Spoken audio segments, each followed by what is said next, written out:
Hallo und herzlich willkommen zurück hier auf dem YouTube-Kanal von Pull Up and Dip. Mein Name ist Flex und heute zeige ich dir, wie man Widerstandsbänder richtig im Calisthenics-Training einsetzt. Und zwar starten wir direkt mit zwei Varianten. Und zwar einmal können wir das Widerstandsband verwenden, um dich zu unterstützen, um Last wegzunehmen, damit du in der Lage bist, Übungen auszuführen, die du vielleicht normalerweise noch nicht ausführen kannst. Und als zweite Variante ist es möglich, ein Widerstandsband wirklich als Widerstand auch zu verwenden. Und das Ganze möchten wir dir heute anhand von dem Klimmzug zeigen. Starten wir mit der ersten Variante des Widerstandsbands und zwar als unterstützende Variante. Hier gilt zu erwähnen, dass das Widerstandsband immer eine gewisse Kraftkurve hat. Das heißt, an unterster Stelle in maximaler Dehnung unterstützt dich das Widerstandsband am meisten und an höchster Stelle am wenigsten. Darauf musst du unbedingt achten, auch wenn du deinen Trainingsplan erstellst, dass du auch wirklich an den untersten Punkt arbeitest ohne Band. Zum Beispiel beim Klimmzug jetzt mit speziellen Scapula-Pull-Ups. Wir zeigen dir jetzt innerhalb vom Klimmzug, wie das Ganze aussehen kann. Dazu hängen wir das Widerstandsband an der Klimmzugstange ein, ziehen das Ganze nach unten, treten mit beiden Beinen rein und hängen uns dann an die Stange und machen Klimmzüge, so wie wir es kennen. Was ich jetzt gemeint habe, hier an tiefster Position unterstützt das Widerstandsband den Andi am meisten. An höchster Stelle fast gar nicht mehr und deswegen muss man extrem darauf achten, dass man auch hier die Aktivierung der Schulterblätter spezifisch trainiert. Super, Dankeschön.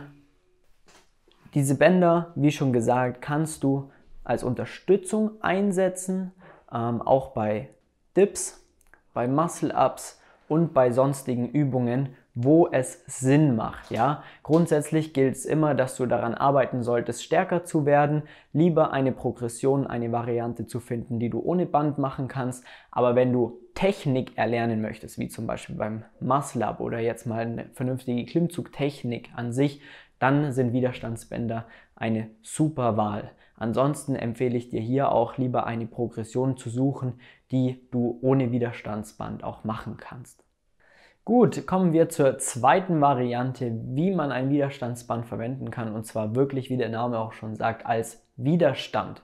Das Ganze werden wir dir jetzt hier gleich anhand von einem Klimmzug zeigen. Vorab soll jedoch nochmal erwähnt sein, dass auch hier man sich Gedanken machen muss, wo hat das Band die größte Dehnung und da, wo es am meisten gedehnt ist, ist dementsprechend natürlich auch der Widerstand am höchsten. Und genau deswegen gehen wir jetzt hier auf den Klimmzug ein. Und zwar haben wir jetzt hier eine Variante, dass wir einfach das Band im Endeffekt festknoten, einmal einen Knoten in der Mitte, der Andi geht rein. Eine gute Variante ist natürlich auch zu sagen, man hat eine Gewichtsgürtel und man befestigt es einfach hinten dran und man legt eine Kettlebell oder so drauf. Ich steige jetzt drauf, der Andi geht dementsprechend an die Klimmzugstange und zieht sich nach oben. Hier haben wir kaum Widerstand, an höchster Stelle ist der Widerstand hier oben am höchsten. Vielen Dank, Andi. Genau. Wie du gesehen hast, an der höchsten Stelle ist der Widerstand am größten, dementsprechend muss Andi da auch am meisten Kraft aufbringen. Diese Variante, die wir dir jetzt gerade gezeigt haben, ist zum Beispiel dafür da, wenn du grundsätzlich ein Problem hast, an der höchsten Stelle des Klimmzugs deine Schulterblätter in einer Depression und Retraktion zu halten. Dann kann man genau da gezielt darauf ansetzen, wenn das punktuell deine Schwachstelle ist. Genau, so viel dazu. Ich hoffe, dir hat dieses Video gefallen. Wenn du eine Frage dazu hast, dann kannst du gerne deine Frage in die Kommentare unten schreiben.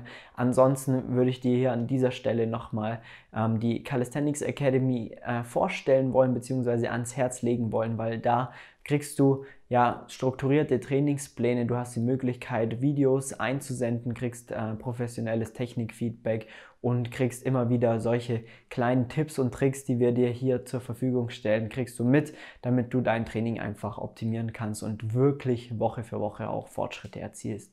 In diesem Sinne, der Link steht unten in der Beschreibung. Wir sehen uns in der Calisthenics Academy. Bis zum nächsten Video, dein Flex. Ciao.